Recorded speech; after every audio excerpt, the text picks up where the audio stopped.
Normal से परिवार का एक लड़का ऐसे ही बाजार से गुजर रहा था, जिस बीच तीन लड़कियां उसको आवाज लगाती है और स्माइल देते हुए उसे अपने पास बुलाती है और उनमें से ही एक लड़की एक कागज भी नीचे उस लड़की के लिए फेंकती है। वो लड़का इस कागज को पकड़ता है और सीढ़ियां चढ़ता हुआ ऊपर उनकी छत पर पहुंच जाता है। आपको बता दे कि ये एरिया कुछ दिल्ली के जीबी रोड जैसा था।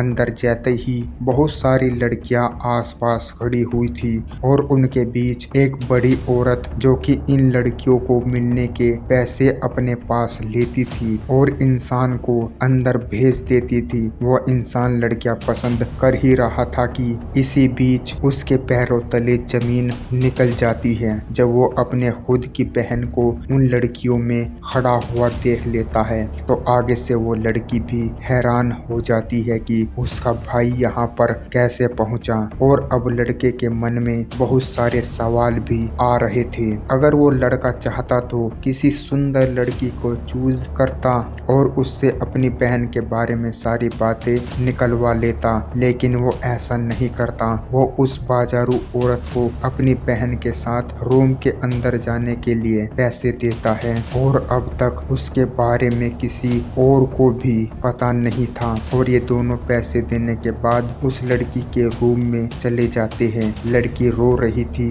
और बहुत सारी चीजें उस लड़के को बता रही थी और ये चीजें सुनने के बाद उस लड़के के पैरों तले जमीन खिसक गई। ऊपर से आसमान उड़ गया कि ये हो क्या गया। मैं एक लड़की थी और वो काम करती थी, यही तो मेरे पैसे कमाने का तरीका था और पैसे भी नहीं होते थे नेपाल में इतना काम करके।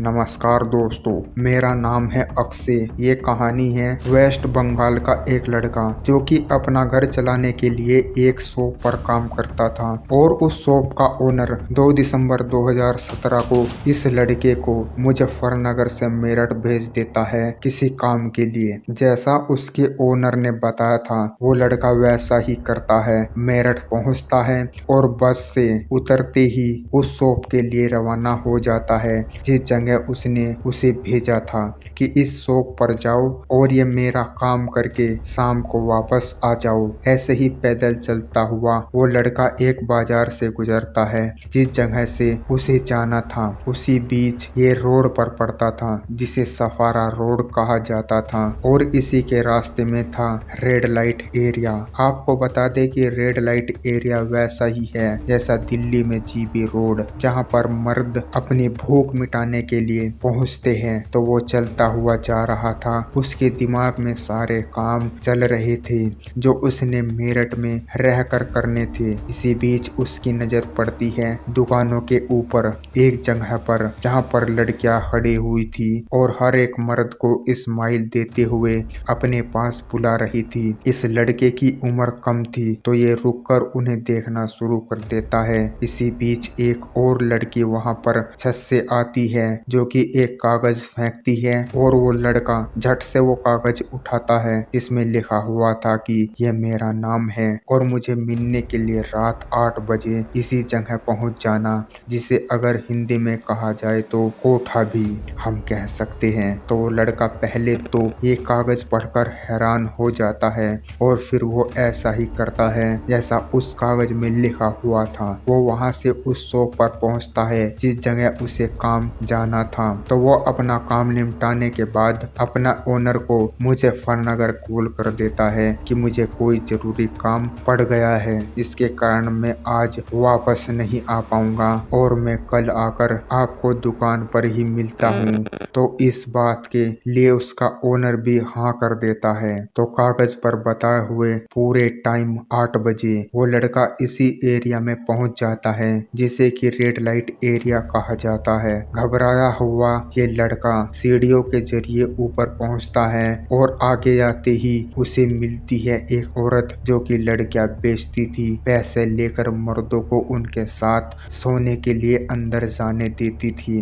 तो वो औरत उसे बताती है कि अगर इन लड़कियों के पास जाओगे तो इतने पैसे देने पड़ेंगे और अगर इन लड़कियों के पास जाओगे तो इतने पैसे। इसी बीच एक लड़की सामने आती है जिसे देखकर यह इंसान हैरान सा हो जाता है क्योंकि ये लड़की थी उसकी रिलेटिव की बहन और आगे से भी वो लड़की अपने भाई को देखकर काफी ज्यादा हैरान हो जाती है। अगर अब वो लड़का चाहता तो और बहुत सारी सुंदर औरतों के लिए पैसे देता और अंदर जाकर अपना काम निपटा लेता और इसी के साथ उन लड़कियों के मुंह से निकलवा लेता कि आखिर उसकी बहन यहाँ कैसे आई और कितने टाइम से यहाँ पर रह रही थी, क्योंकि उस इंसान के मन में ये चल रहा था कि मेरी बहन जो कि काफी ज्यादा संस्कारी थी वो ऐसे धंधे में कैसे फंस गई। पर वो इंसान ऐसा नहीं करता, वो उस औरत को बोलता है कि मैं इस लड़की के साथ जाऊंगा। तो वो अपनी बहन के साथ रात बिताने के लिए एक औरत को पैसे देता है और दूसरी लड़कियां खड़ी की खड़ी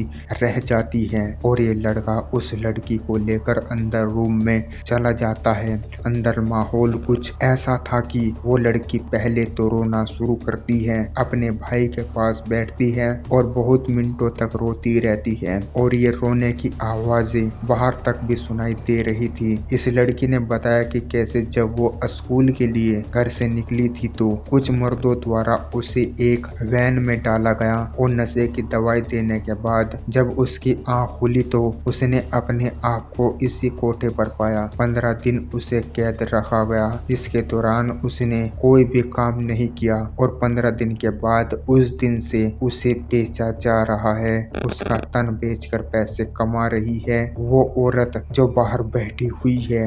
ये सभी चीजें वो लड़की अपने भाई को बता रही थी। एकदम से वो डोर ओपन होती है और एक लड़की झट से अंदर आती है, क्योंकि उसे शक था कि जिस लड़की के साथ यह इंसान अंदर गया वो लड़की रो क्यों रही है। और वे दोनों एक ऐसी अवस्था में थे कि पहली बार था कि लड़की ने अंदर जाने के बाद अपने पूरे कपड़े पहने हुए थे और वो उस आगे वाले इंसान के साथ ऐसे बैठी थी जैसे कि उसकी फैमिली का मेंबर हो। और ये चीज देखते ही दूसरी लड़की जो कि बाहर से आई थी वो समझ जाती है कि कोई ना कोई गड़बड़ यहाँ पर चल रही है।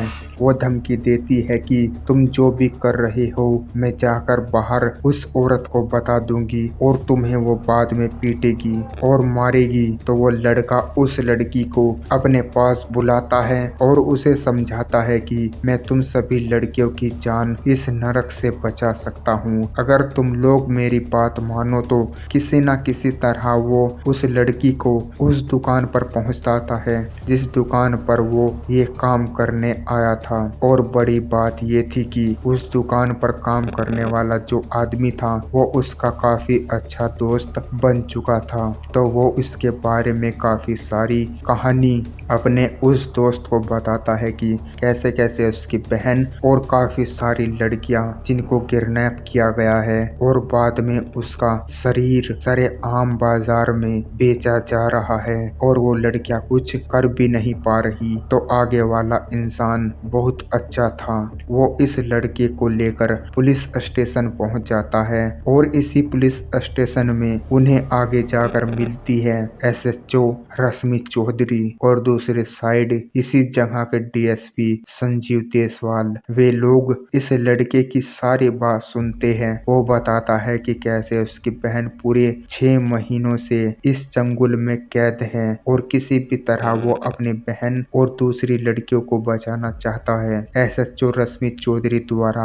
2 टीमें तैयार की जाती है जो कि इस कोठे पर रेड डालती है और जल्द ही सारी लड़कियों को वहां से रिकवर कर लिया जाता है और जो मैन वहां पर औरत बैठी थी उसे गिरफ्तार कर लिया जाता है। और जब यह कहानी बाहर निकलती है तो सभी न्यूज चैनल्स ने उसकी प्रशंसा की, जिसके बाद उस लड़के को काफी सारे प्राइज भी मिले। बहुत ही अद्भुत सी कहानी थी कि कैसे एक भाई जो हवस मिटाने एक कोठे पर पहुंचा, आगे से उसको खुद की बहन ही मिल गई।